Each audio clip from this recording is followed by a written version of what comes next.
Noon.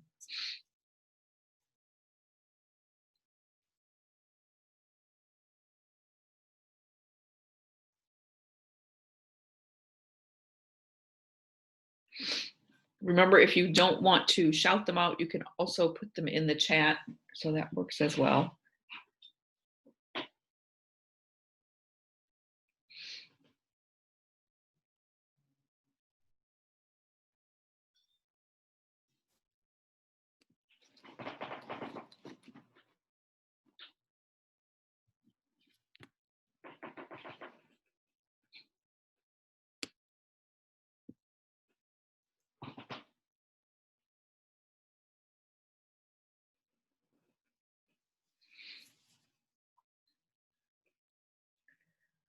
So any questions or troubles, things that you are having issues with?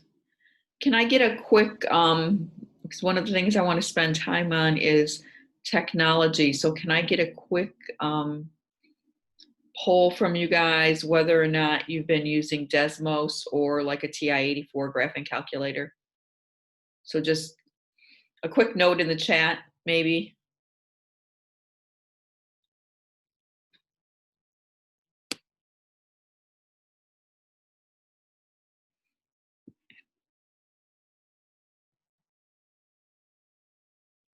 Oh, it's 2-2. This is good. So we got 2 of you using the calculator, 2 of you using Desmos. For those of you using Desmos, what we're going to do next on the calculator, we are going to need to use a different website online, because Desmos doesn't have what we need for systems of equations. Our TI graphing calculators do, so I will show you guys that as well. Did you guys get any of the homework done on systems of equations? Run into any issues yet or troubles? Can you possibly go through how to set up one of the mixture problems with the percents? Sure. Okay, let me go grab one. I'm just going to go into Newton, and I thought I had those open, but I guess I don't.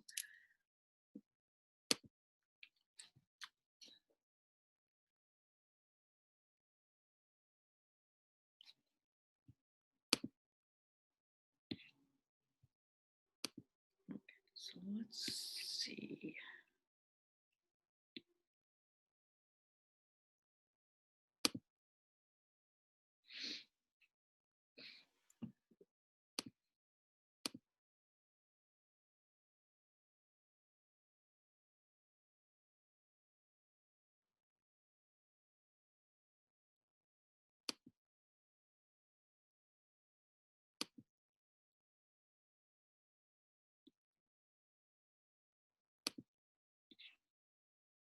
Okay, so let me that.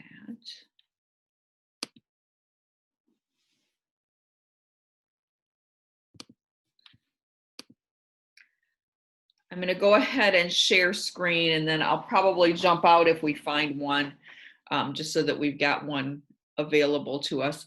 But it looks like this first one has to do with complementary angles, and you didn't ask about that. So I'm going to assume that those are okay.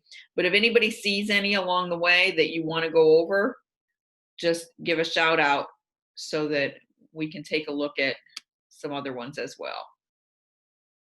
Complementary angles, by the way, are angles that add up to 90 degrees. So that's what you're going to use in that one. And we'll just cheat it and submit to get through.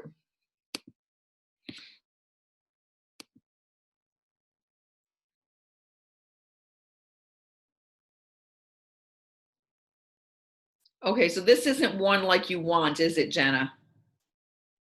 You that want was one where Tiffany. Oh, it was Tiffany. Sorry, Tiffany. That's so okay. You want one where they say like one solution is 80% and one solution is 40% or something like that? Yeah, it's in the mixture ones are actually in a different module than the one you're in right now. Oh, shoot. Then let me get out of here.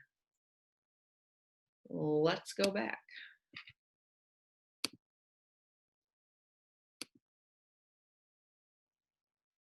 I thought they were going to be in this problem solving section. And so which one is it? Let's see. Ah, the one Yeah, that that one. says mixture problems. Imagine that. All right, let's try. This will be easier. This means we won't have to skip through any because these are all mixture problems. Although this one is a nuts problem with different costs. Do you want to go over this one too or no? Sure, might as well, I guess. Okay, and I'm going to show you there's sort of a nice comparison on this one to how we might do this with how we could do this with percentages or how it compares, because it is very similar. Even though this one doesn't have any percentages, it's still kind of the same basic setup, which is nice. So we've got a question says, how many pounds of nuts selling for $6 per pound and raisins selling for $3 per pound should Kurt combine to obtain 120 pounds of a trail mix that costs him $5 per pound? So what's going to happen is that we're going to try to write one equation for the total number of pounds of stuff, and then another equation for the cost of the stuff. So one related to the amount and then one related to the cost. With the percentage problems, it's one related to the amount and then one related somehow to the percentage. So that's really the only difference. All right, so I am going to stop my share. Maybe you could do a little screen capture of that problem if you want, or you could just jot down a little bit of information. But I'm going to stop share so I can share elsewhere.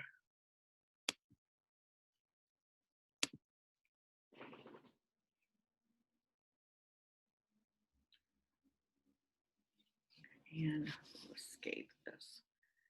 So we have, let's see, we want to know how many pounds of nuts and how many pounds of raisins. So I'm going to start out by just saying, let's let X equal the number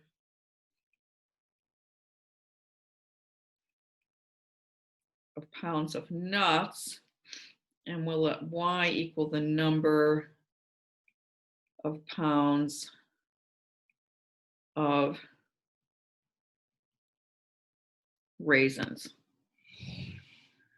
Okay, and I'm just going to put a little note over here so that I can switch screens on my computer. The nuts are $6 per pound. Raisins are $3 per pound. We want the mixture to be $5 per pound. And there's a total of 120 pounds.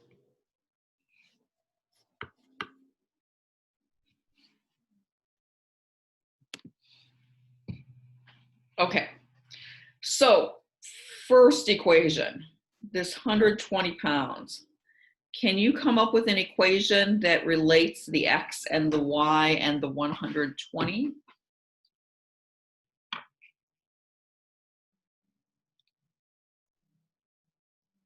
Let's see, if Kurt has 40 pounds of nuts, then he has how many pounds of raisins?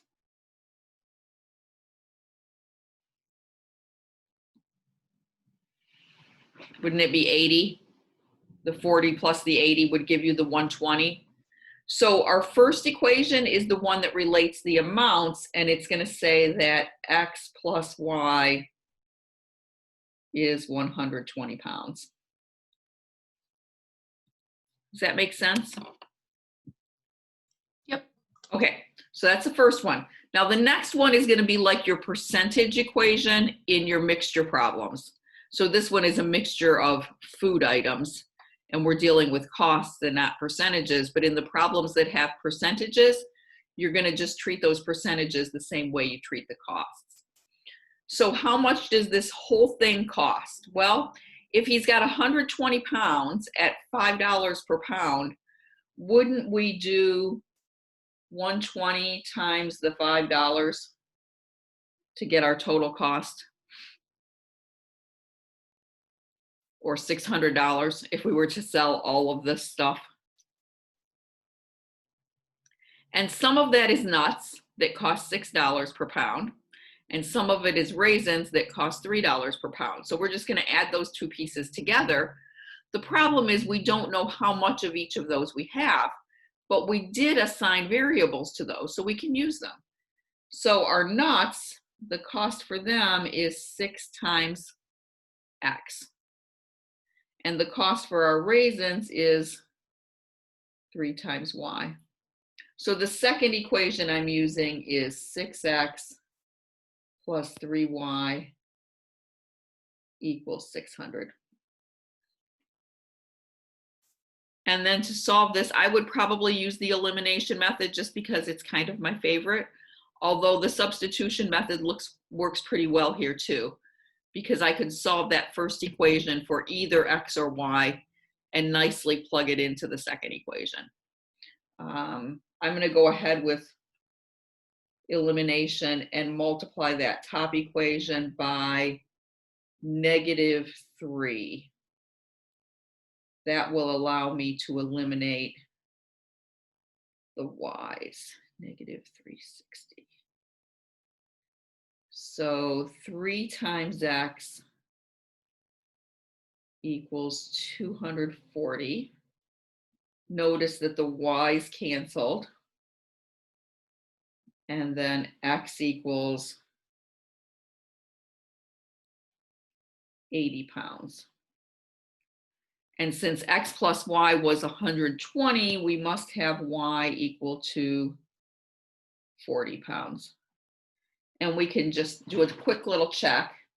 $6 per pound times 80 pounds is $480.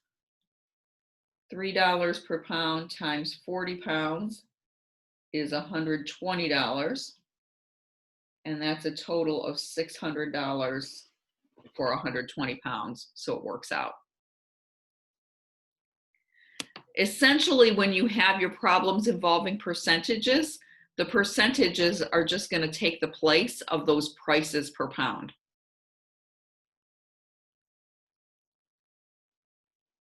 Let's see if I can find one.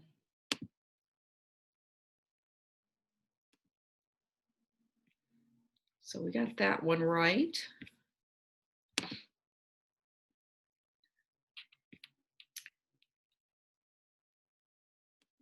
And I'm going to switch my share back to my computer. Do this real quick.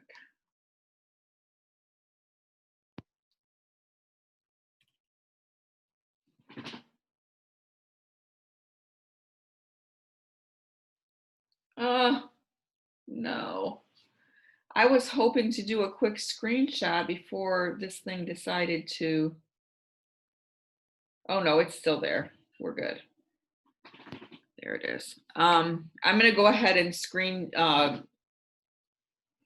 do a quick screenshot there. There we go. Just in case that decides to leave us.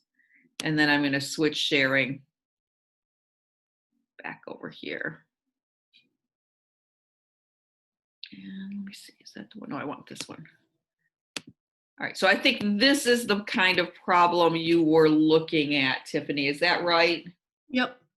Okay, so we need 9 liters of a 3% solution, and she has 1% and 10% available. So we'll kind of start this the same way. We can let X be the amount of 1% and Y be the amount of 10%. And then it says how many liters of the 1% and how many liters of the 10% should she mix to make the 3% solution. So it's kind of the same idea. It's just that we've switched everything from the amount of dollars that things cost to the percentages of these solutions. Does that make sense? We should be Yeah. able to kind of, yeah, we'll see if we can do this. So again, jot down your numbers there and we'll see what we can do. Do a quick stop share. Okay, so she has a 1% solution. She's mixing 1% and 10% to get 3%. And I just need to know how much she needs. She needs 9 liters.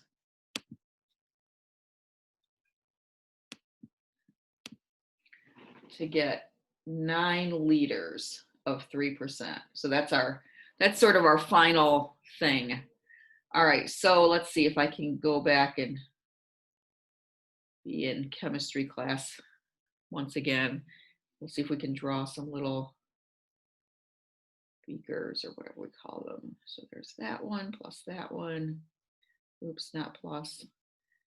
Equals. I should make the one on the right bigger.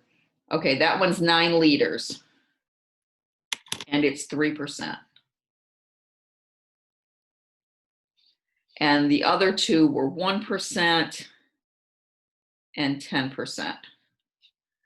And we don't know how much of those we have. So we're just going to call them X and Y. And actually, my little picture has both of our equations in it.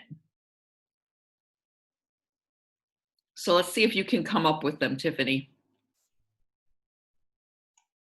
So X plus Y equals 9. Okay, so my bottom row is one of my equations. Yep, that's one. And then it would be what? 1x plus 10y equals 3. You are so close. So if you're going to go with percentages and leave them in percent form, that's okay as long as you're consistent. So you could go 1% times X plus 10% times Y equals 3% times what? 9? 9, yeah, because here's what's going on. What we're really doing is we're figuring out how much actual saline is in each of these. So I'm just going to make up some random numbers that won't fit here because I want them to be a little simpler. Let's say X was 100 liters.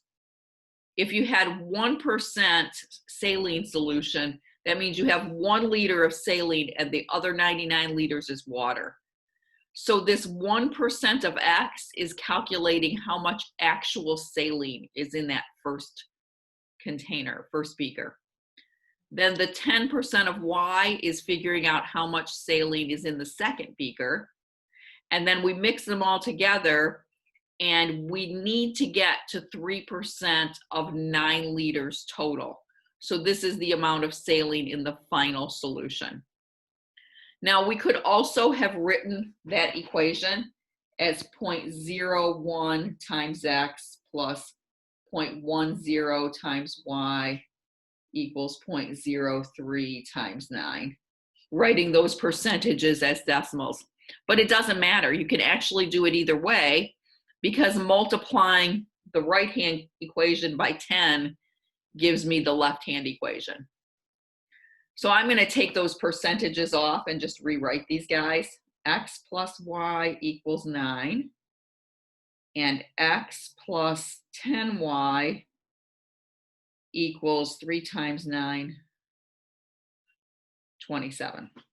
So there's my system, and I'm ready to solve. And again, I would probably stick with my elimination method. Notice we have an X in both of our equations. So I could multiply either equation by -1 and then add them together. I'm going to multiply the top one by -1 just because the numbers are smaller. Add them together. Notice there's my big 0. The X's cancel. And I get 9Y equals 18. So Y equals 2 liters. And that means X equals 7 liters. because we had 9 total.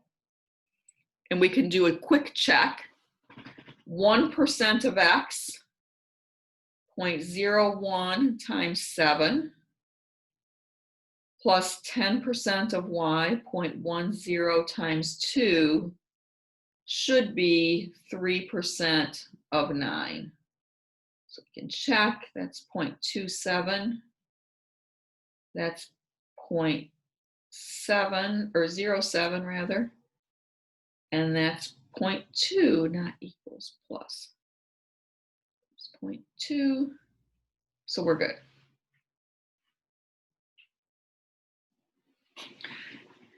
Does that make sense? Kind of how, do you see how the percentages are playing the same role that the price played in the earlier problem? Yeah, that makes sense. And then even if you get one where it says, maybe you have bank accounts making a certain amount of interest. I'm guessing there were some in there like that.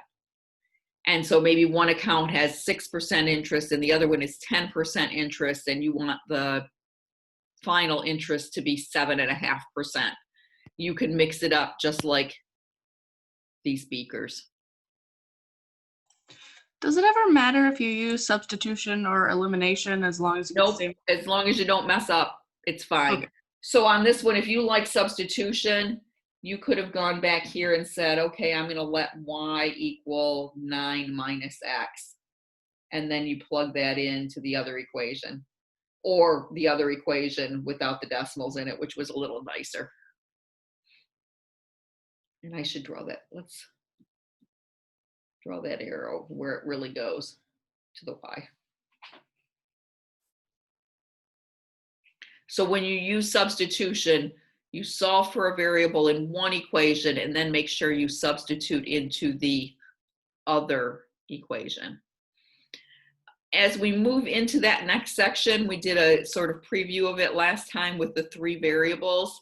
It's going to be much nicer in that section if you're using the elimination method or the addition method, just because the substitution with 3 equations can get confusing on sort of where you are and which equations you've already put together. Plus, you can often end up with some messy fractions along the way.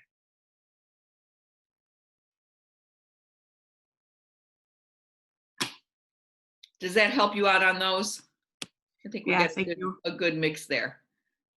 Okay. Did anybody get to the 3x3s, or is that as pretty much as far as you guys got? I want to do, let's do one more of those 3x3 systems where you guys have to do a little bit more work. I'm going to have you guys work on one. And then I'm going to show you how to use the matrix features of your graphing calculator. Or for those of you who are using Desmos, I found a website that has a nice graphing calculator feature, or a nice matrix feature that you can use. And I linked it up in e-learning for you, so you'll be able to get to it.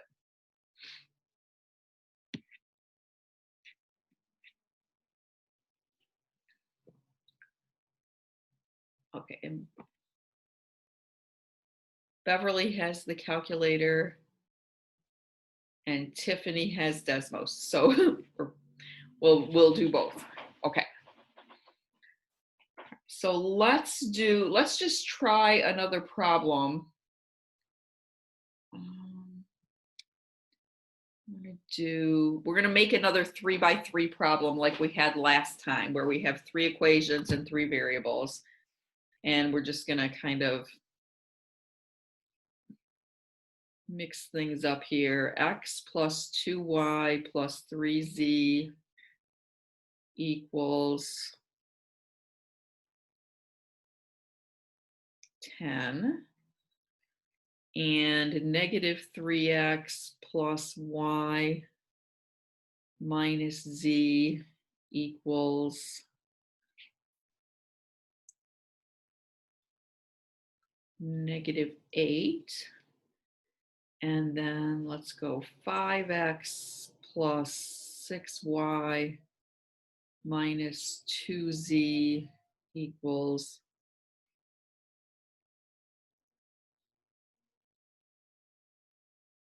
-25. Okay, so there we go. We have a system of 3 equations and 3 variables, and we're trying to get to the solution.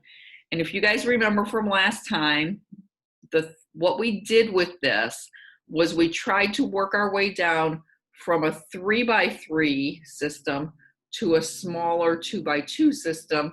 And then you could use, once you got to 2 equations and 2 variables, you could either use substitution or elimination. So right now we have 3 equations, 3 variables, and we have to pick a variable to eliminate. So I'm going to let you guys decide. Of course, if you vote differently, I'll have to be the tiebreaker. Do you some sort of tie breaking. Let's see. Beverly, you pick one. And don't worry, you can't really pick that badly on this one. So pick a letter, X, Y, or Z. You can type it in chat if you want.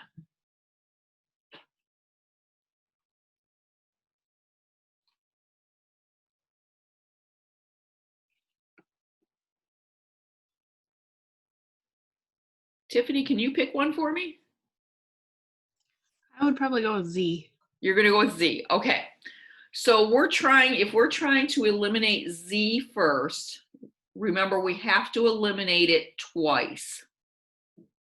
So we're going to try to eliminate Z from 2 equations, or twice. Really, it's 2 pairs. And let's label these. We'll call these A, B, and C. Well, I noticed that in the second equation, I have just a plain minus Z. So I could multiply that by what to eliminate the Z, do you think? Well, I have a plus 3Z in the top equation. And what I want is a plus 3 and a minus 3, so they add up to 0. So I could multiply equation B by -3. I'm sorry, +3. I already have my minus sign there. Do you see how that's going to work? Yep. Okay, so let's write down what we get when we do that. -9x plus 3y minus 3z is -24. And the hardest thing here is probably to make sure that you don't make any copy errors when you copy from one place to the next. So there's equation A, x plus 2y. Yeah, just make sure I didn't make any mistakes there, and then add those together. Minus 8x plus 5y equals -14. So we've eliminated Z, and now we have to do that again.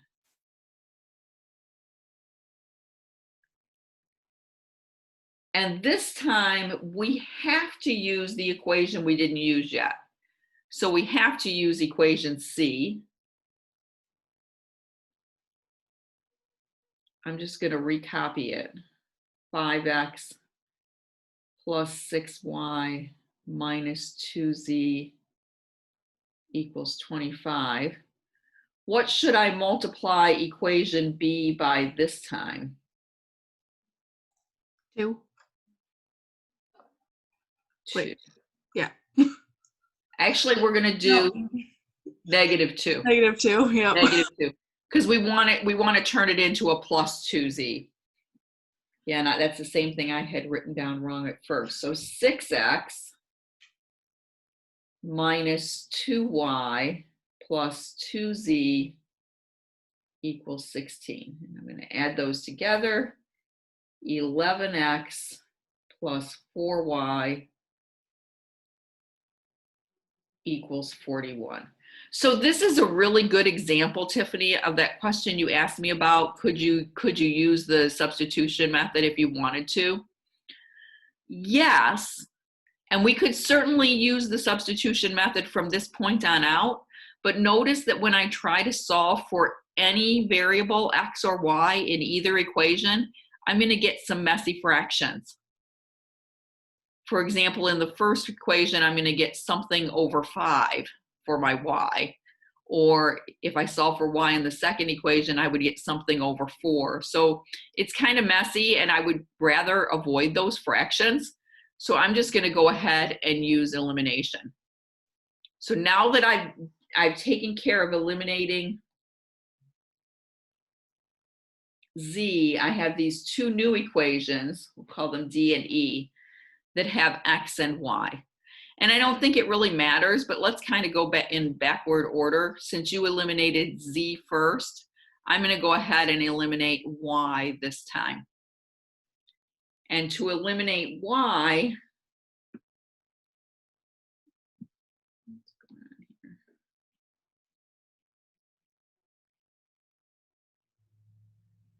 I notice that I don't have a single y in either equation. And I don't have a case where one coefficient is a multiple of the other one. I have a 4 and a 5 hanging around here. So instead of trying to multiply by just one equation, I'm going to actually multiply both equations to get to the same value. So 4 and 5 both divide evenly into what? You'd have 20? to go 20, wouldn't you? Yeah. Okay, so I'm going to go with 20. And I'm going to have to get a 20 in one of them and then a negative 20 in the other one. So let's see what we can do. I'm going to multiply equation D by 4. That'll give me negative 32x plus 20y equals negative 56. And I'm going to multiply equation E by negative 5. Remember, we were trying to get one of them to be negative. So negative 55x minus 20y equals negative 5 times 41, negative 205. I hope that I multiplied and added correctly when I made this problem up. If I didn't, we're going to get messy answers because I just kind of made this up as we went. But that's okay too. So we're going to add things together. Notice we get that 0 again, so the y's are gone. We had those before, z's. And we have negative 87x equals negative 261. And I think that actually works. What is 261 divided by 87? Tell me it's 3.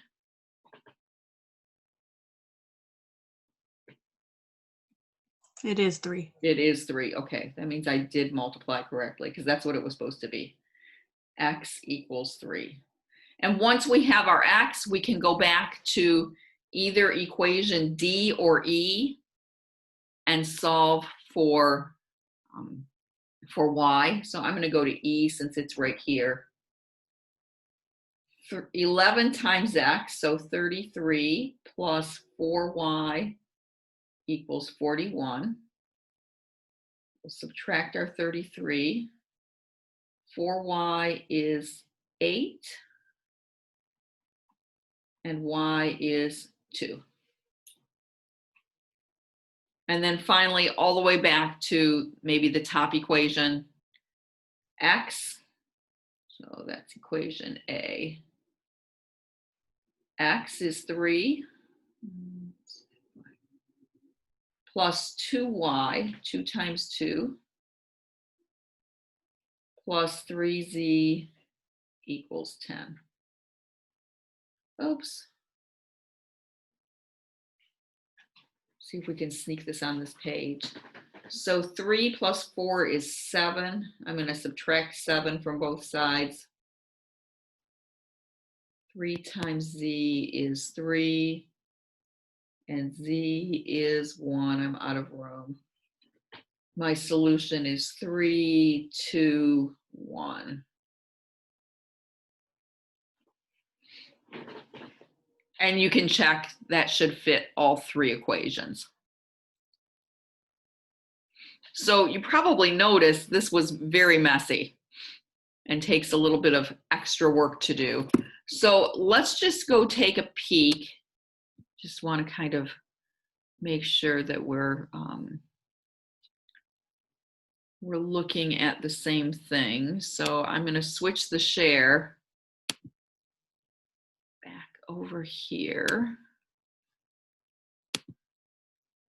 And we're going to get out of the mixture problems. Actually, let's go back here. There we go. Out of the mixture problems. And that's people and not stuff.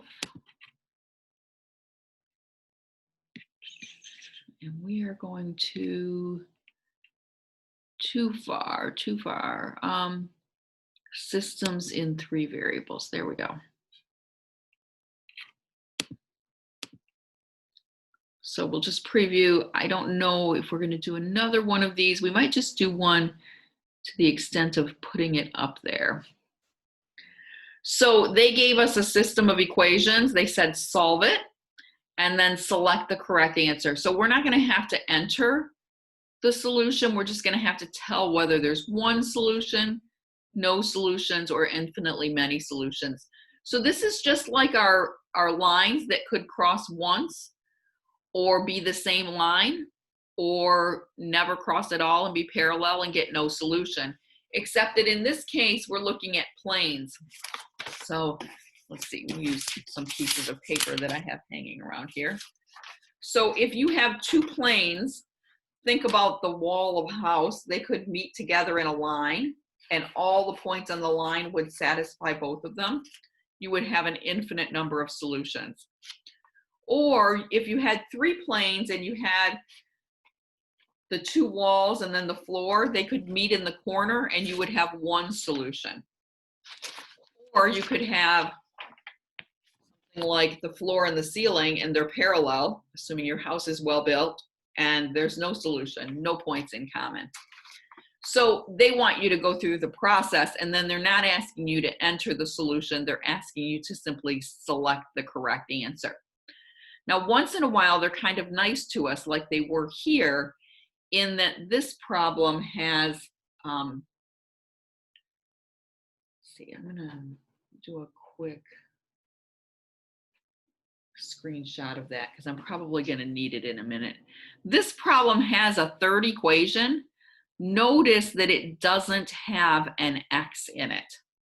So they've already eliminated x from the third equation, which is really nice. If we recopy this, and I made a copy so that I can write it down over here. If we recopy this, go back to our, oops, let's share first, back to our whiteboard. Let's see. We had negative 5x plus y plus 5z. This is a really good one for you guys to try first because they set it up nicely for us.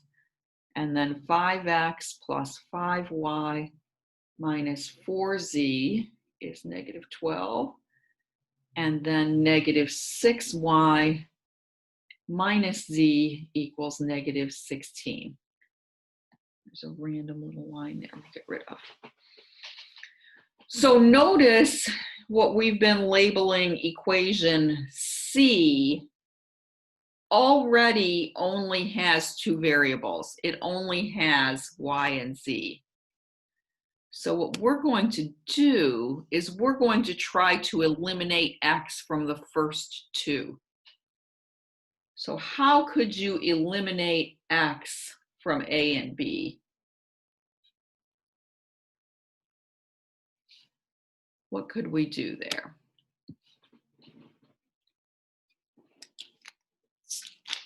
Do we need to multiply by anything or are we all set already? They're already a -5 and a +5. So. Yeah, so we can just add them together. They were nice to us on this one. I guess they were trying, you know, probably trying to be a little bit gentle. It was the first problem that they gave us. So we're going to just add those together. A plus B. And when we do that, we get 6y plus z equals 27 plus negative 12, 19.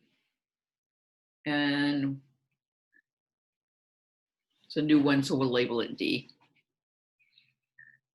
So notice now we have two equations that have two variables, and we also already have a plus 6y and a minus 6y.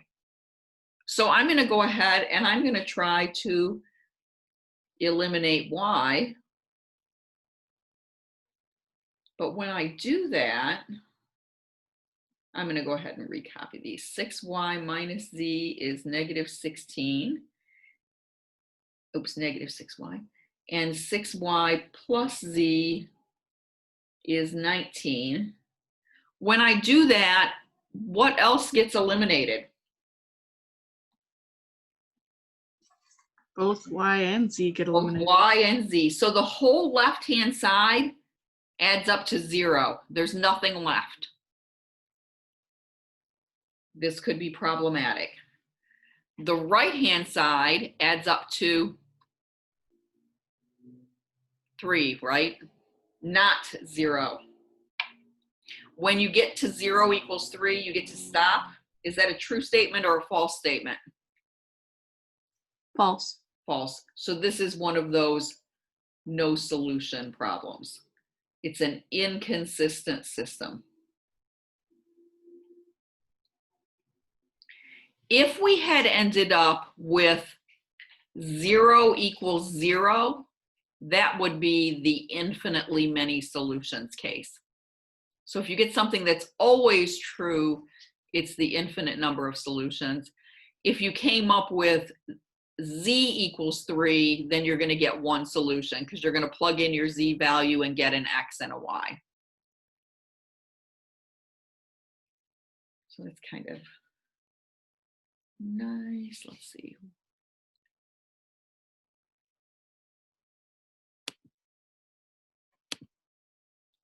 Jump back over here. And so we just wanted to say no solution. Submit that. They're going to show the work they did. They did a little bit different work than we did. I'm not sure why they did all that work. They didn't notice that we could eliminate in a different order. And then they gave us another one, so we could go through and do something similar here. Do you guys want to try this one? This one looks like it's going to be a little bit more work. Although, no, I don't think so. The middle equation only has two variables again, right?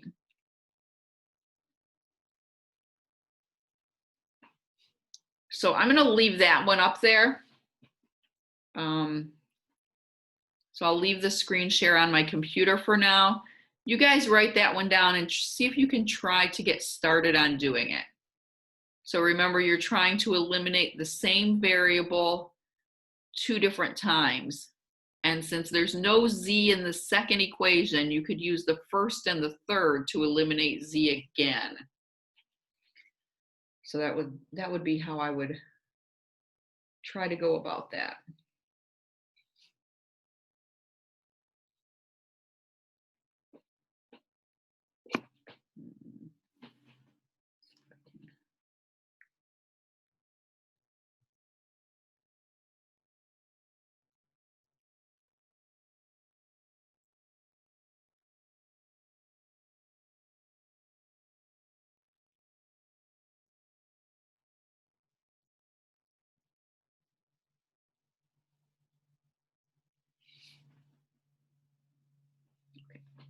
Tiffany, do you have that problem written down? Yeah. Okay, I'm going to stop that share. Now I think, can I?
So while you do that, I'm gonna jot down my thoughts. I'm thinking I need to multiply equation C by 2. So A is just gonna get repeated, and C is gonna get multiplied by 2. Can you also use A and C to eliminate X? You could, and here's the reason, which is perfectly fine, but then you're gonna have one equation with Y and Z, and another one with X and Y.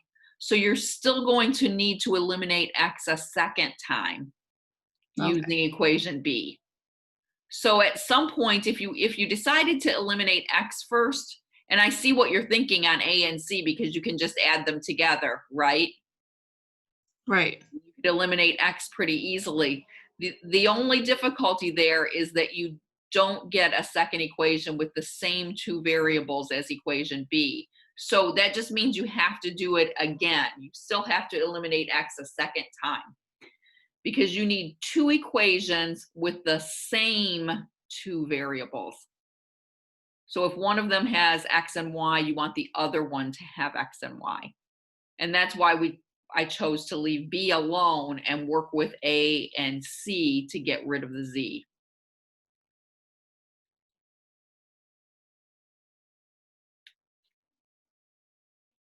And what was I doing here? Oh, I was just copying down equation A, I think. And equation C times 2, negative 2x minus 4y minus 2z equals negative 8. Sure I did that right. And this is a big 0, so that's good. Those are gone. Negative x minus y equals negative 6. So now I have two equations, B and D, that have the same two variables. So B has x and y, negative 2x minus 2y equals negative 12. D has two variables, negative x minus y equals negative 6.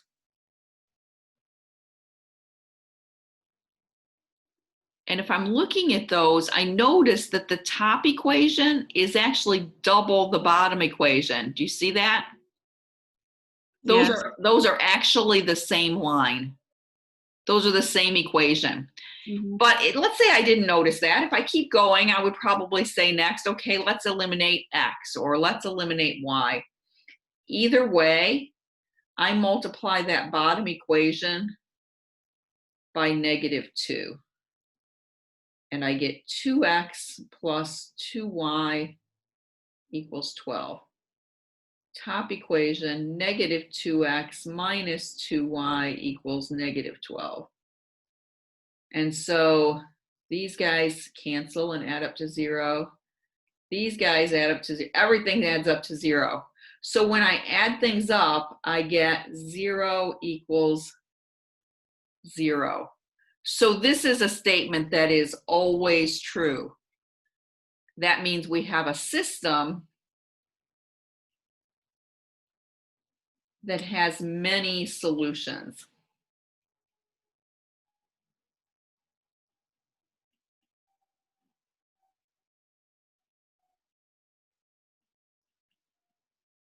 And to think about those solutions, I'm going to simplify that bottom equation a little bit.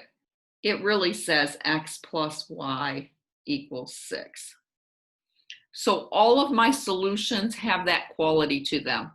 For example, if I could let x equal 6 and y would need to be 0. And then z would be something. We have to plug it in and figure it out. I think z would be negative 2 if we plug in 6 for x and 0 for y. But I could let x equal 1 and y equal 5. They still add up to 6. 1 plus 15, 16, and z would be -7. And I could keep going like this. Every time I pick an x, I solve for a different y and z, and there are lots and lots of different ordered triples that fit the equations. So that's what we mean when we have an infinite number of solutions. And it was geometrically that picture that I mentioned where we had two planes that run into each other in a straight line. So all those points on that line actually satisfy all three of those equations. So You're not going to have to do anything more than that than say there are an infinite number of solutions.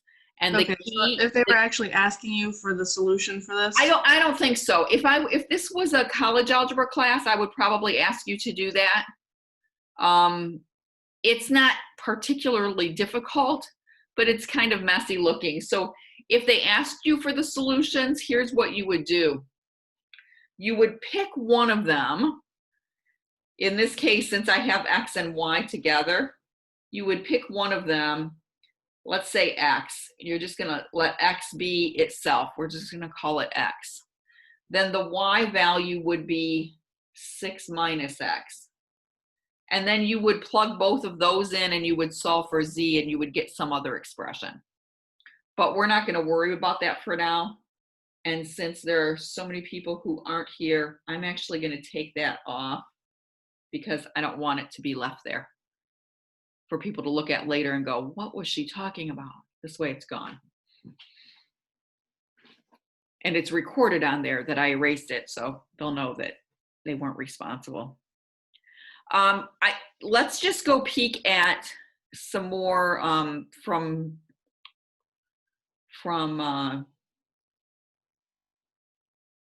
let's see, stop share. Let's peek at another one from our Alta, just to make sure. This is the one we just did. This one had infinitely many solutions. And we'll submit. Notice again that 0 equals 0. And then they went to applications. Let me just double check. Solve a system with 3 variables. Identify inconsistent and dependent systems. We've done that. Decide if something is a solution. There you're just going to have to plug it in and see if it works. And then solve applications. So I'm going to jump back past this so that we can see. I think when we get to the ones where you actually have to solve, you should have, yeah, you're going to be able to provide an answer as an ordered triple. So, maybe the answer will be 7, 8, 9 or something like that. Let's see what it is.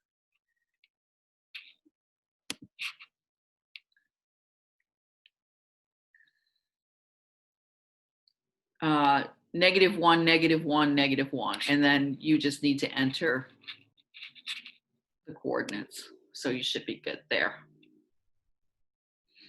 Now, here's one that's kind of set up nicely for your substitution method. But notice the question is just, does the ordered triple satisfy the system? So all you need to do there is plug in the x, y, and z and see if you get 3 true statements. If they're all true, then that's a solution. If they're not, if any of them is not, it's a no. Does that one work?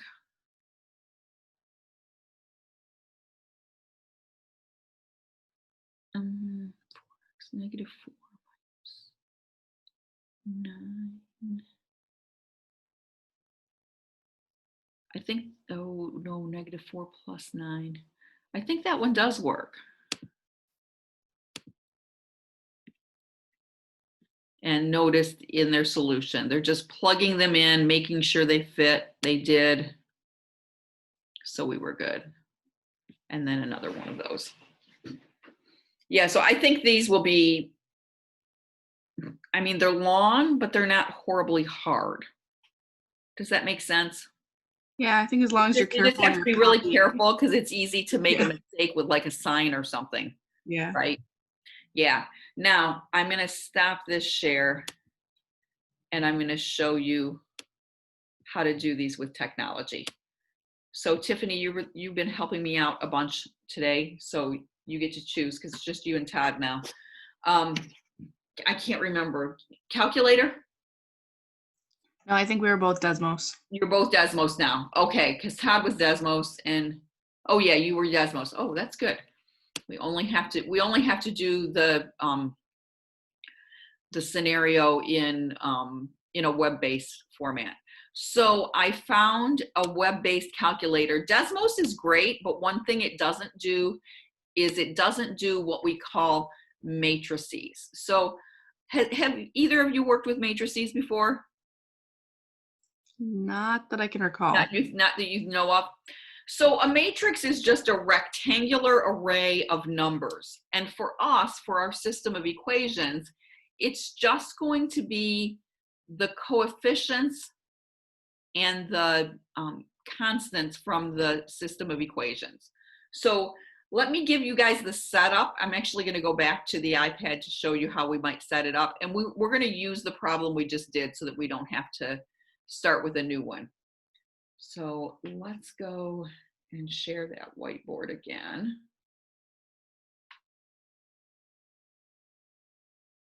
And they went missing on me. Yeah, what is wrong with this? I don't know what's going on here. Okay, we're just gonna make one up. And I'm not even gonna try to make this have a nice system, a nice solution, okay? So I'm just gonna kind of randomly put a few equations down. Let's go x plus y plus z equals 10, and negative y plus 2z equals 14, and 2x plus 3y equals 5. So no attempt here to make this come out nicely or anything. We could go through that same process and try to solve this system of equations. Or we can try to use technology to help us out. So with every system of equations, if we've got it written in this form, and I'm going to call this standard form, that means all of the x, y, z are on the left side and the constants are on the right side. And this would go for a 2x2 system too. So you could do this for two equations and 2 variables. You could do it if you had 10 equations and 7 variables. It doesn't really matter. We're going to form an a matrix from that system of equations. Each row of the matrix goes with an equation. And each column goes with a variable and then the constants. And all we're going to write down are the numbers. So the numbers I'm going to write are the coefficients. 1, 1, 1. Make sense? Yeah. And then I'm going to just draw a line. This line is really more for visual appeal, so I can remember this is where my equal sign is. And then the 10. So essentially x, y, z, and then the constants. And if you had more variables, you just have more columns. If you had more equations, you just have more rows. If a variable is missing, then its coefficient is 0. We need that 0 placeholder. So my next row is going to be 0, -1, 2, and 14. And my last row is going to be 2, 3, 0, and 5. Now, Alta is going to ask you to do these by hand. You do not have to do these by hand. Okay, so there are 2 of you who know this. You don't have to do these by hand. You can use technology to do this. What we're going to try to do is to get this matrix in the form where it shows us x equals something, y equals something, z equals something. And if we can get to that point, then we have the solution to the system. The process we would use if we were doing this by hand would be to try to get, I'm going to just do a little bit of circling, a 1 right there, 1x. Well, we have it. but we would want to try to get zeros here and here. We have one of those. So if you could kind of think, if you wanted to get rid of this 2x, you could multiply the top equation by -2 and add it to the bottom equation. Do you see how that would eliminate x? Yeah. With the matrix, you're doing the same thing, but you would multiply the top row of the matrix by -2 and add it to the bottom row. Then you would move over to column 2, and you would try to get a 1 right here. And once you had a 1 there, you would use that 1 to try to get zeros here and here. And you kind of work your way systematically across and down the matrix in this way. And they explain this quite nicely. I don't know that it is all that instructive for us to get down into the weeds with this, though. So we're not going to do our matrix work by hand. Our by hand work will be with the systems of equations with the variables intact. But we are going to go ahead and let the calculator do matrices for us so we can always check these 3x3s and the bigger ones that are a little bit harder to do. So here's what we're going to do. We're going to enter our original matrix, and I'm going to get rid of some of these oddball things that I drew in here. There we go. Okay, we are going to enter our matrix. So that's going to be step 1. Step 1.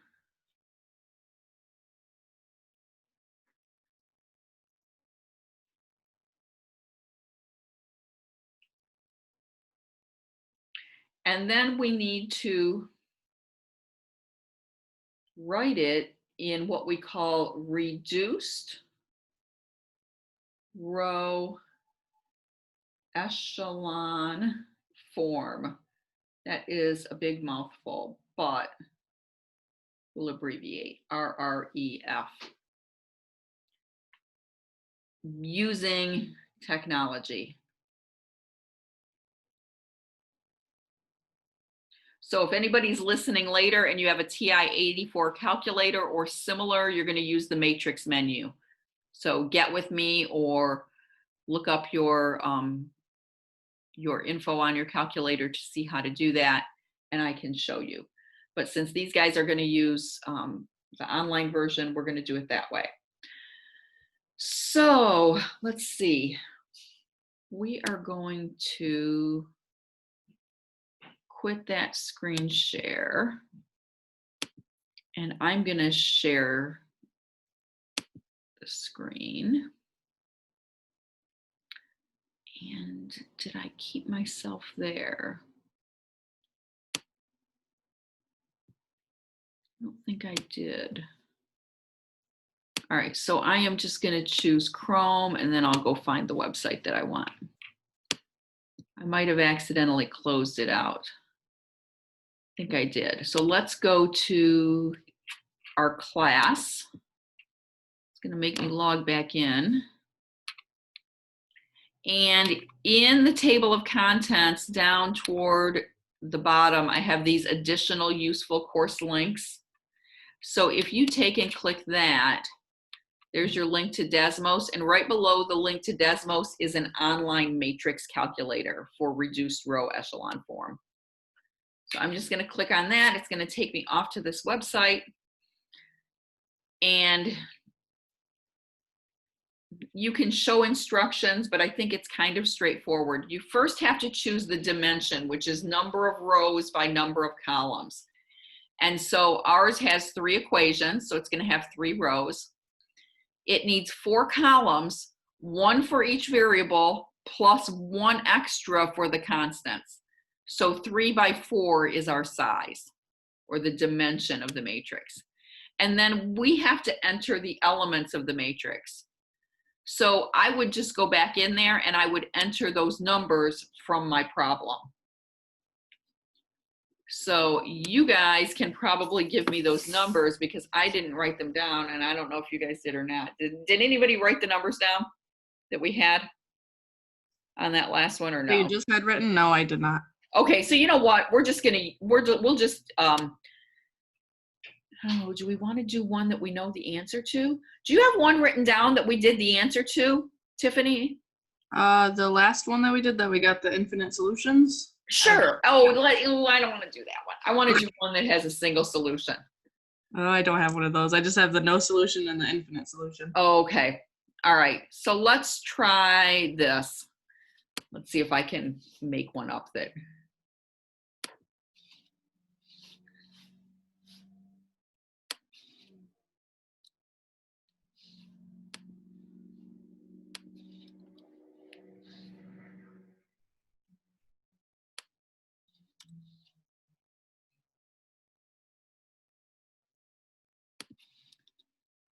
Okay. So to think about what this would say, or when I would enter this, this would mean x plus y plus z equals 7. 2x minus y plus 5z equals 20. And x plus y minus z equals -1. So does that make sense? Yep. Okay, and this is checked, so you want to leave it checked because we want to get it reduced. So if you don't choose reduced, it will stop partway through the process and you'll still have extra work to do. And then they tell you put a comment in if you end up getting an error. I would leave the show steps because then they'll show you the matrix steps and you can see kind of how they do it if you're interested. So your input, find the reduced row echelon form of matrix A. So remember, these were the x coefficients, y coefficients, z coefficients, and constants. And we have different numbers because we have a different matrix. And then we just hit calculate, and it does its magic.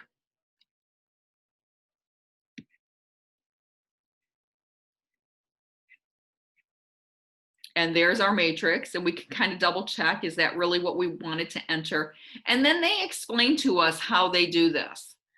So make zeros in column 1 except the entry at row 1, column 1. So they're going to try to get zeros here, and they're going to show you how to do it. You are not responsible for doing this by hand. So they go through, they make all the zeros. They are making more zeros, more zeros, more zeros. And then they get to this. And this is what we would call reduced row echelon form. Now, the reason this is nice is that if we go back and read the equations that relate to this, the top row says x, 0y, 0z. So it just has an x in it, equals 1. The second row says y equals 2, and the third row says z equals 4. So our solution is the point 1, 2, 4, which is kind of nice and clever.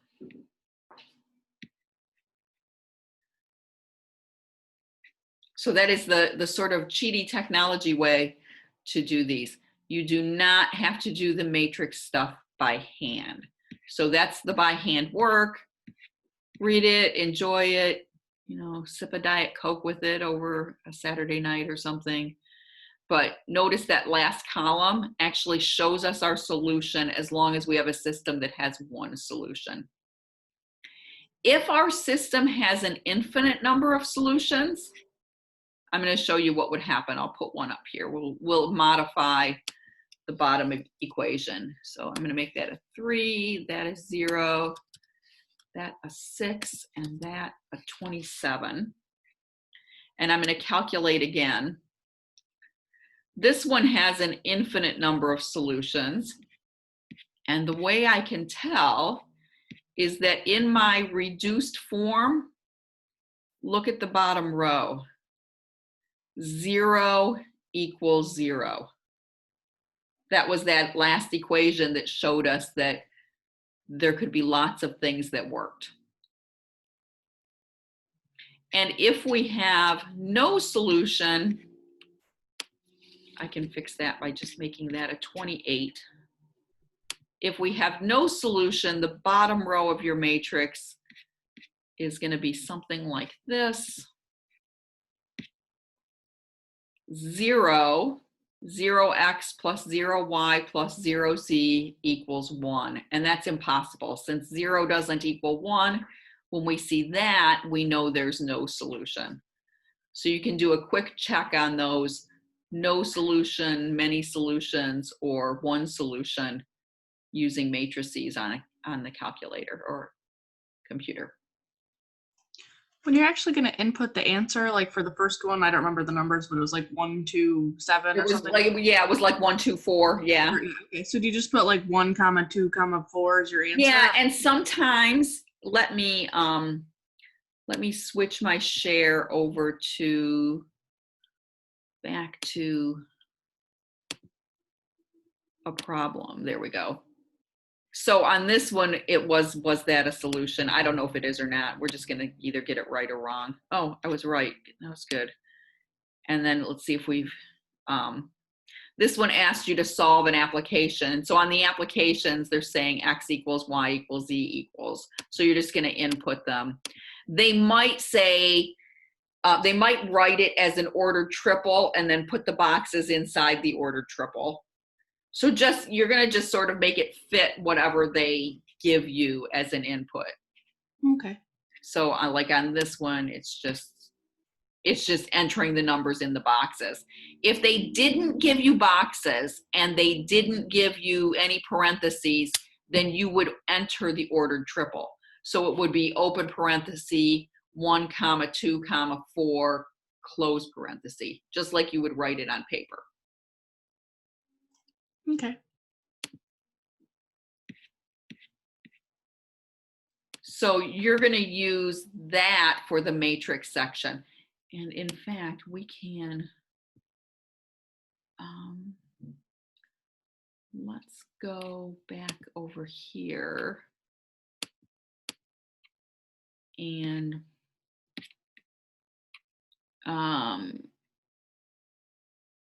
so they say solving systems with matrix row operations. So again, you don't have to do the row operations that they're expecting you to do.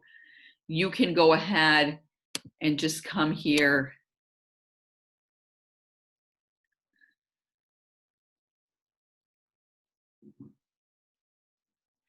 Oh, so this is perfect. They're asking you to write the matrix. So we could enter the matrix. It would be -4, 1. Notice this one is smaller, -5. And we have to be careful because that bottom equation doesn't have the x and y on the same side. So we have to move it over. 6x plus 4y equals 6. Oh, wouldn't the first one be -6? No, because look at where the -6x is. It's on the wrong side of the equation. Oh, We have to rewrite it with the x's and y's all on the left. Okay, I get you. Yeah, that's why it changed signs. And then we submit. And then they even show you that in their work that they had to rearrange that second equation. So they call that the augmented matrix. It's augmented because it's got the coefficients plus the constants. So augmented by the constants.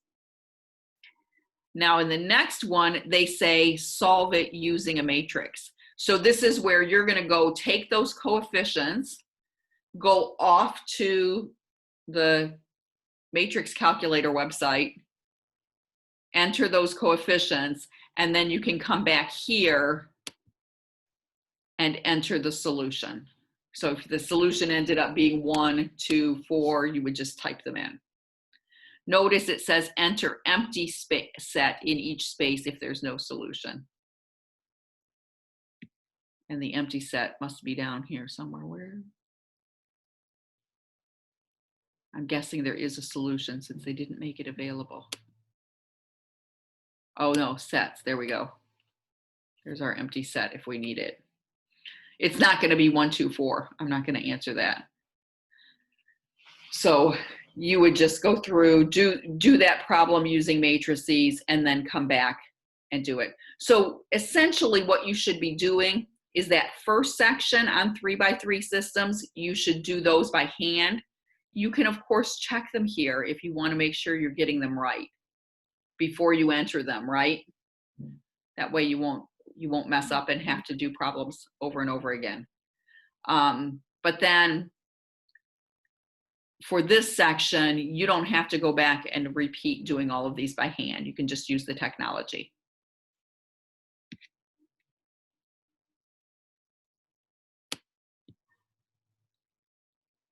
So, do you guys have any other questions? I think I'm okay. Okay. I think that this was actually probably maybe one of the more important days to be here. There weren't many of you here, so I hope people watch this back because there's lots of technology hints and tips in here.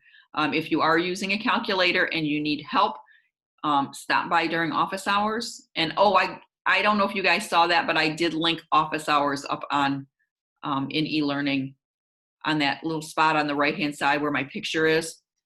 So you don't have to go fish for it if you need to come to office hours. So, Todd, are you good? He's quiet. I think we're just going to take off, Tiffany, if you're good. Okay, yep, I'm good. Have a good weekend. Okay, you too. Bye-bye. Take care.